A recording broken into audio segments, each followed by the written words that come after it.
সরকারের সমালোচনাটাও সরকারের আসলে গ্রহণ করা উচিত। আমরা নতুন কিছুই দেখতে চাই।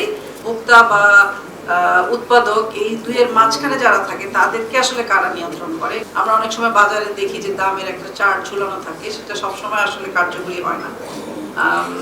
এখানে আপনারা যে ডিজিটাল পদ্ধতির কথা বলেছেন সেগুলোর সাথেও আমি একমত। মজুতদার বা একটা সিন্ডিকেটের ইয়ে থাকে, এটা আসলে তো ভোক্তা বা উৎপাদক এই দুইয়ের মাঝখানে যারা থাকে তাদেরকে আসলে কারা নিয়ন্ত্রণ করে। এটা আমরা সবসময় দেখেছি গত 15 বছরের অভিজ্ঞতায় বা বিগত সময়ে আমরা দেখেছি সরকারের ব্যবস্থাপনা যত দুর্বল হয় তত বেশি এই সিন্ডিকেট বা এই প্রত্যেকটা মূল্য ব্যবস্থাপনা শৃঙ্খলে মাঝখানের যে ইস্যু বা এই ব্যবস্থাগুলো সাধারণ মানুষকে ক্ষতিগ্রস্ত করে, সেটা সরকারের নজরদারির প্রশ্নটা খুব গুরুত্বপূর্ণ। যারা বিভিন্ন আয়ের মানুষ থাকেন, কৃষক বা শ্রমিক, তাদের প্রকৃত আয় কমে যায় এবং তাদের মজুরির সংকটটাও হয়। ফলে সেই মজুরিটা কিভাবে আসলে ন্যূনতম মজুরি, আমাদের দেশে এখন পর্যন্ত ন্যূনতম মজুরি নাই,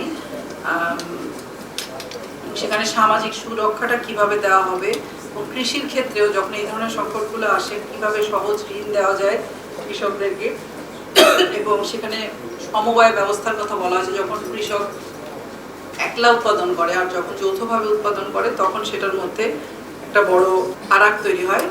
তো ইতিমধ্যে আমার মনে হয় এটা আপনারাও আলোচনা করেছেন, সাত্তার ভাইও আলোচনা করেছেন যে আমাদের শ্রমজীবী মানুষরা যখন মূল্য বৃদ্ধি পায় তখন তার সবচেয়ে বেশি খরচ হয় তার খাবারে, এবং খাবারের মধ্যে অনেক বেশি শর্করাটাই তাকে খেতে হয়।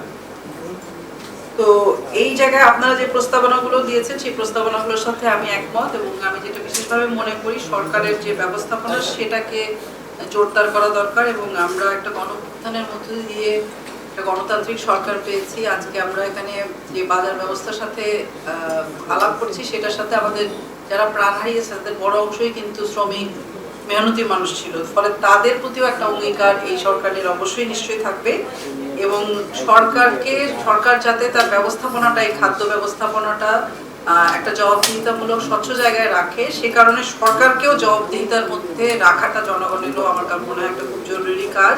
সরকারকে প্রশ্ন করা, সরকারকে সমালোচনা করা, এবং আমি তোমাদের সামনেই বলছি যে আসলে সেই সরকারের সমালোচনাটাও সরকারের আসলে গ্রহণ করা উচিত। আমরা নতুন কিছুই দেখতে চাই এবং সরকার সমালোচনাকে এমব্রেস করবেন এবং আমাদের যে সহযোগিতার বিষয় সেটা সকলকে একসাথে করে ঐক্যবদ্ধভাবে এই বিষয়টা মোকাবেলা করবেন।